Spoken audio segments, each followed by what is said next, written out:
ہمیں اس کا فیصلہ منظور ہے۔ اللہ کے نبی ابراہیم سے لے کر آج تک کعبہ لوگوں کی توجہ کا مرکز ہے۔ اس گھر کا حج کم و بیش ہمیشہ ہی ہوتا رہا ہے۔ کعبہ وادی مکہ میں پہاڑوں کے درمیان نشیبی جگہ پر تعمیر کیا گیا۔ کعبے میں خوشبو کے لیے عود جلائی جاتی ہے۔ اسی آگ سے کعبے کے دروازے پر ڈالا گیا پردہ جل گیا اور کعبے کی عمارت کو آگ سے نقصان پہنچا۔ یہ سن 606 عیسوی کا واقعہ ہے۔ اس سال بارشیں بھی زیادہ ہوئی ہیں۔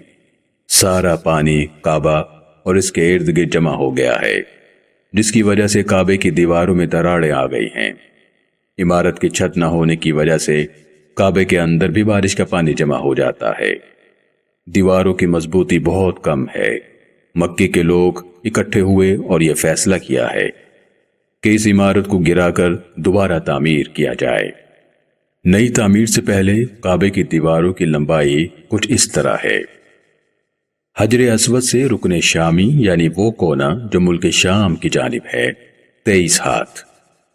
رکن شامی سے رکن عراقی یعنی وہ کونا جو ملک عراق کی طرف ہے 22 ہاتھ۔ رکن عراقی سے رکن یمانی یعنی وہ کونا جو یمن کی جانب ہے 31 ہاتھ۔ رکن یمانی سے حجر اسود تک 20 ہاتھ۔ ان دیواروں کی بلندی 9 ہاتھ ہے۔ ایک ہاتھ کی لمبائی 1 گز یعنی 3 فٹ کے برابر ہوتی ہے۔ حجر اسود اور رکن شامی والی دیوار کے درمیان بیت اللہ کے اندر جانے کا راستہ ہے۔ یہ راستہ کھولنے یا بند کرنے کے لیے کوئی دروازہ نہیں ہے۔ کوئی بھی بیت اللہ کے اندر جا سکتا ہے۔ بارش کا پانی کعبے کے اندر یا مطاف یعنی جہاں طواف کیا جاتا ہے دونوں جگہوں پر ایک ہی سطح پر موجود ہوتا ہے۔ اس سال کے سیلاب نے عمارت کو اس قدر نقصان پہنچایا ہے۔ ڈر ہے کہ عمارت کسی بھی وقت گر سکتی ہے۔ عبداللہ بن عبد المطلب کے ماموں ابو وہب نے باقی سرداروں کی موجودگی میں طے کیا ہے کہ کعبے کی حرمت یہ تقاضا کرتی ہے کہ کعبے کی تعمیر صرف حلال کمائی سے ہی کی جائے۔ اس کے لیے سب سے حلف لیا گیا ہے کہ کسی بھی ایسے کام سے کمائی ہوئی دولت استعمال نہیں ہوگی جو حرام یا ممنوع ہو۔ نہ تو کسی سے لوٹا ہوا مال استعمال ہوگا اور نہ جوئے میں جیتی ہوئی رقم۔ کعبے میں موجود تمام بت اٹھا لیے گئے ہیں اور انہیں احتیاط کے ساتھ سنبھال لیا گیا ہے۔ نئی تعمیر کا فیصلہ کر لینے کے بعد مشکل مرحلہ یہ ہے کہ کعبے کی عمارت کو گرائے کون۔ اس کام کے لیے کوئی بھی تیار نہیں ہے۔ لوگوں کا خیال ہے کہ جو بھی اس عمارت کو گرائے گا اس پر مصیبت اور آفت آ جائے گی، حالانکہ ایسا کسی بے حرمتی یا بری نیت سے نہیں کیا جا رہا۔ ولید بن مغیرہ مخزومی نے ہمت دکھائی۔ ان کا زمانہ 527 تا 622 عیسوی ہے۔ انہوں نے کدال پکڑی اور کعبے کی دیوار توڑنا شروع کر دی۔ سب لوگ اگلی صبح کا انتظار کر رہے ہیں اور ڈر رہے ہیں کہ کہیں ولید پر کوئی مصیبت نہ آ جائے۔ ولید پر کوئی مصیبت نہیں ٹوٹی تو سب لوگ اس میں شامل ہو گئے۔ کعبے کی دیواریں مکمل طور پر گرا دی گئیں اور نئی تعمیر کے لیے جگہ ہموار کر دی گئی ہے۔ کعبے کی بنیادوں کو توڑنے کی کوشش کی گئی تو زلزلہ آ گیا۔ اسے ناراضی کی علامت سمجھ کر بنیادوں کو نہ چھیڑنے کا فیصلہ کیا گیا ہے۔ کعبے کی تعمیر اللہ کے نبی ابراہیم کی تعمیر کردہ بنیادوں پر ہی کی جا رہی ہے۔ انہی دنوں جدے کی بندرگاہ پر ایک یونانی بحری جہاز ٹکڑے ٹکڑے ہو گیا ہے۔ بحری جہاز یمن میں ایک کلیسا کی تعمیر کے لیے سامان لے کر جا رہا تھا۔ مکے والوں کو اس بات کا پتہ چلا تو ولید بن مغیرہ کو ہی جہاز کی لکڑی خریدنے کے لیے بھیجا گیا ہے۔ ولید لکڑی کے علاوہ ایک رومی کاریگر بھی اپنے ساتھ لے آیا ہے۔ اس رومی کاریگر کا نام باقوم ہے۔ باقوم کعبے کی تعمیر کی نگرانی کے لیے موجود ہے۔ ہر ایک قبیلے کے ذمے کعبے کی تعمیر کا کوئی نہ کوئی کام ہے۔ پتھر بڑے بھی ہیں اور بھاری بھی۔ 2 لوگ ایک پتھر اٹھا کر لاتے ہیں اور دیوار کعبہ کی تعمیر کے لیے رکھ دیتے ہیں۔ اسی طرح دیوار بنتی جا رہی ہے۔ رسول اللہ اپنے چچا عباس کے ساتھ پتھر لاتے ہیں اور اپنے حصے کی دیوار میں نصب کرتے ہیں۔ عباس رسول اللہ سے 3 سال بڑے ہیں۔ اس وقت رسول اللہ کی عمر 35 برس ہے۔ یہ فیصلہ بھی کیا گیا ہے کہ کعبے کی دیوار میں دروازہ زمین کی سطح سے بلند رکھا جائے تاکہ کعبے کے اندر آنے جانے والوں کو کلید بردار یعنی کعبے کی چابی رکھنے والے سے اجازت لینا ضروری ہو۔ دروازہ زمین کی سطح سے بلند ہونے کی وجہ سے بارش کا پانی بھی کعبے کے اندر داخل نہیں ہو سکے گا۔ دیواریں اونچی ہو گئی ہیں اور حجر اسود کو اس کی جگہ پر نصب کرنے کا وقت آ گیا ہے۔ تمام قبیلے جو کعبے کی تعمیر میں حصہ لے رہے ہیں ان کی خواہش ہے کہ یہ سعادت ان کے حصے میں آئے۔ یہ کوئی آسان فیصلہ نہیں ہے۔ کوئی ایک قبیلہ بھی اس حق سے پیچھے ہٹنے کو تیار نہیں۔ پہلے پہل یہ باتیں بحث میں بدلیں، آخر کار یہ جھگڑا بن گیا ہے۔ کوئی بھی سعادت سے محروم رہنے کو تیار نہیں ہے۔ ہر کوئی اسے زندگی اور موت کا مسئلہ بنائے بیٹھا ہے۔ اختلاف بس جنگ میں بدلنے کو ہے۔ سب نے خون کے پیالے میں اپنی انگلیاں ڈبو کر چاٹ لی ہیں کہ ہم اپنی جان دے دیں گے لیکن اس حق سے پیچھے نہیں ہٹیں گے۔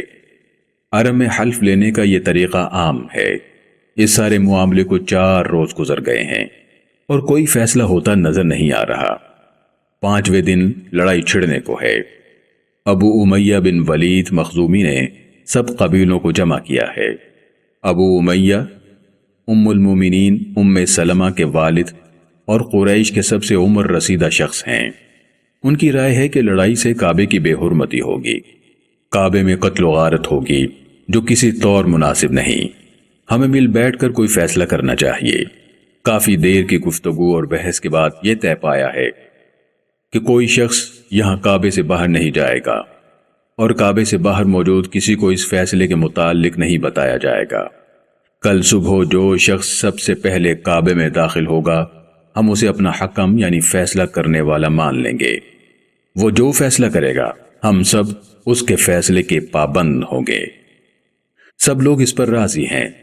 اب انتظار ہو رہا ہے کہ رات ہو اور پھر اگلی صبح ہمیں پتہ چلے کہ وہ کون ہے جو ہمیں اس مشکل سے نکالے گا۔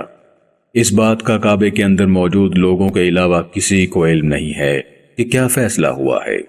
ہر قبیلہ یہ خواہش رکھتا ہے کہ صبح سب سے پہلے کعبے میں داخل ہونے والا ان کے قبیلے سے ہو۔ اس کے لیے تمام لوگ دعا کر رہے ہیں۔ اگلی صبح ایک نوجوان جس کی عمر 35 برس ہے، باب بنی شیبہ جسے باب السلام بھی کہا جاتا ہے، وہاں سے کعبے میں داخل ہوا۔ اس نوجوان کو دیکھتے ہی سب کے چہروں پر خوشی پھیل گئی اور سب کہہ رہے ہیں ھذا الامین رضین بہ حکما ھذا محمد، یعنی یہ امین امانت دار ہے، ہم سب ان کے فیصلے پر راضی ہیں، یہ محمد ہے۔ لوگ اس بات پر خوش ہیں کہ کعبے میں صبح سے پہلے داخل ہونے والا شخص امانت دار ہے، صلح جو ہے، سمجھدار ہے اور اعلیٰ خاندان سے بھی۔ یہ انسان سب کے لیے قابل قبول ہے۔ انہیں یقین ہے کہ ایسا فیصلہ ہوگا جو حق پر ہو اور دور رس نتائج کا حامل بھی۔ رسول اللہ صلی اللہ علیہ وآلہ وسلم اس طے شدہ فیصلے سے بے خبر ہیں۔ وہ تو اپنی عادت کے مطابق کعبے میں عبادت کے لیے آئے ہیں۔ اللہ کریم نے کعبے کے لیے فیصلہ کرنے والا خود چن کر بھیجا ہے۔ اب سارے لوگ رسول اللہ کے ارد گرد جمع ہیں۔ انہیں بتا رہے ہیں کہ قبیلے آپس میں جھگڑ رہے ہیں۔ ہم سنگ اسود کو کعبے کی دیوار میں نصب کرنے کی سعادت حاصل کرنا چاہتے ہیں لیکن کسی حل پر پہنچنے میں ناکام ہے۔ رسول اللہ نے بات سنی اور کہا کہ اس مسئلے کو آسانی سے حل کیا جا سکتا ہے۔ سب قبیلے حیران ہیں کہ اس مسئلے کا پرامن حل کیا ہو سکتا ہے۔ یہاں تو کوئی بھی پیچھے ہٹنے کو تیار نہیں ہے۔ ہر کوئی ایک دوسرے کو مرنے مارنے پر تیار ہے۔ سب کی نظریں رسول اللہ پر ہیں۔ رسول اللہ نے اپنی چادر زمین پر بچھائی ہے، حجر اسود اپنی چادر پر رکھ دیا ہے۔ لوگ حیرانی سے دیکھ رہے ہیں کہ کیا ہونے جا رہا ہے۔ تمام قبیلوں کے سرداروں کو کہا کہ وہ اس چادر کو پکڑ لیں۔ کچھ قبیلوں کے سرداروں نے چادر کونوں سے پکڑی، باقی قبیلوں کے سرداروں نے چادر کو مختلف مقامات سے پکڑ لیا ہے۔ یوں کہیے کہ وہاں موجود کوئی بھی قبیلہ ایسا نہیں ہے جس کا سردار چادر پکڑنے سے محروم رہا ہو۔ سب نے چادر پکڑ کر حجر اسود کو اٹھایا ہے۔ حجر اسود کو وہاں لے جایا گیا جہاں اسے نصب کیا جانا ہے۔ رسول اللہ نے حجر اسود اٹھایا اور اپنے ہاتھ سے اسے دیوار میں نصب کر دیا ہے۔ ایسا خوبصورت حل دینے پر مکے میں رسول اللہ کا مقام اور بلند ہو گیا ہے۔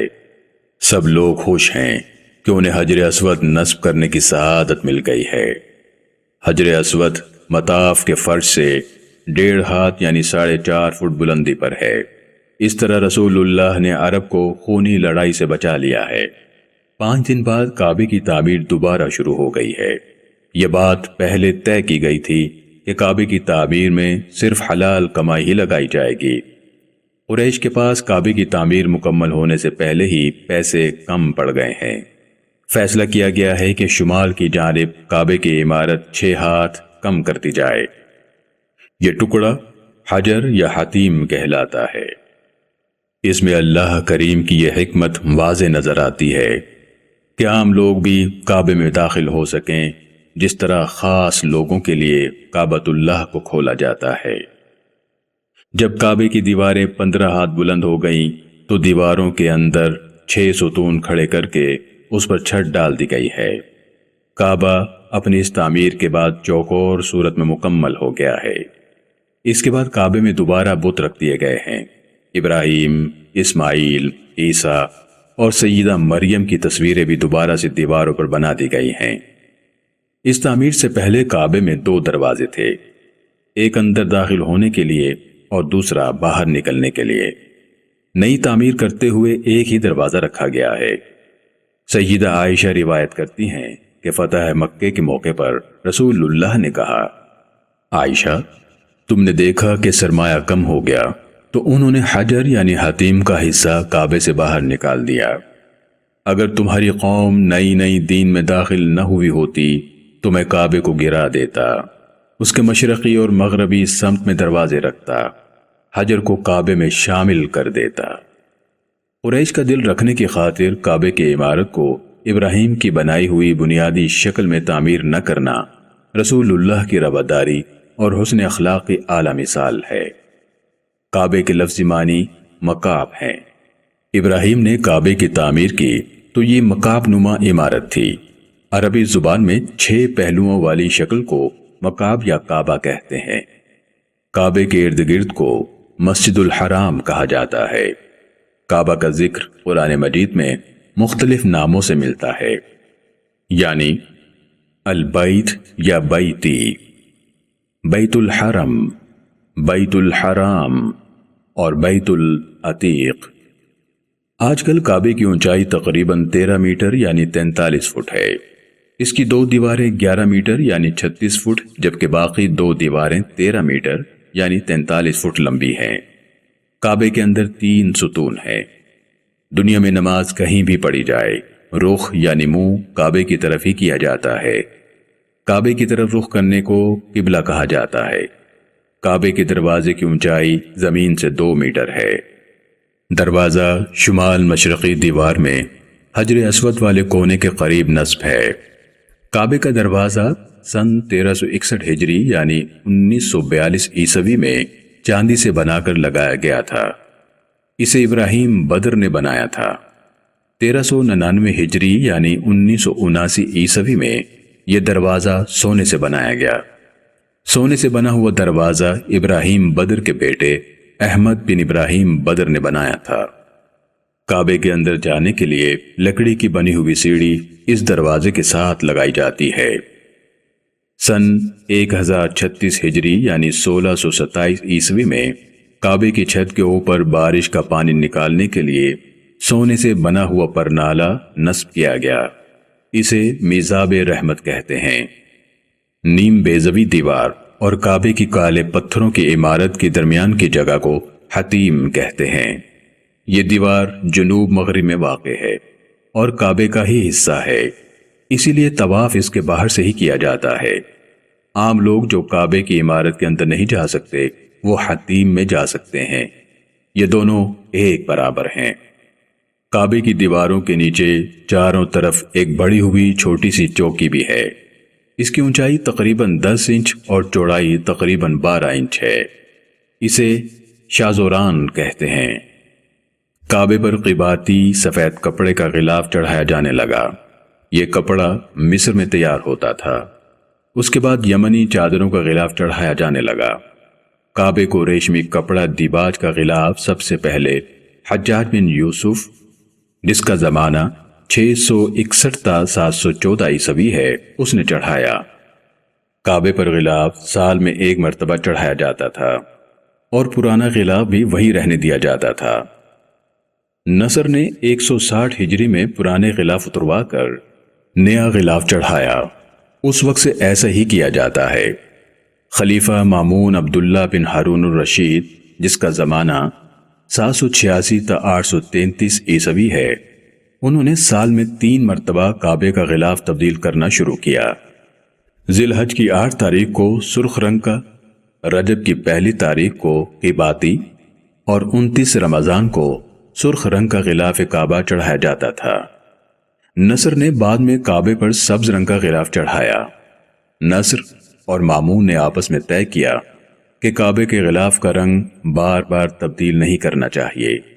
انہوں نے کالے رنگ کا کسوہ کعبے پر چڑھایا اور آج تک کعبے کا غلاف کا رنگ کالا ہی ہے۔ کعبے کا غلاف، جسے کسوہ کہا جاتا ہے، یہ کالے رنگ کے ریشم اور سونے کے تاروں سے تیار کیا جاتا ہے۔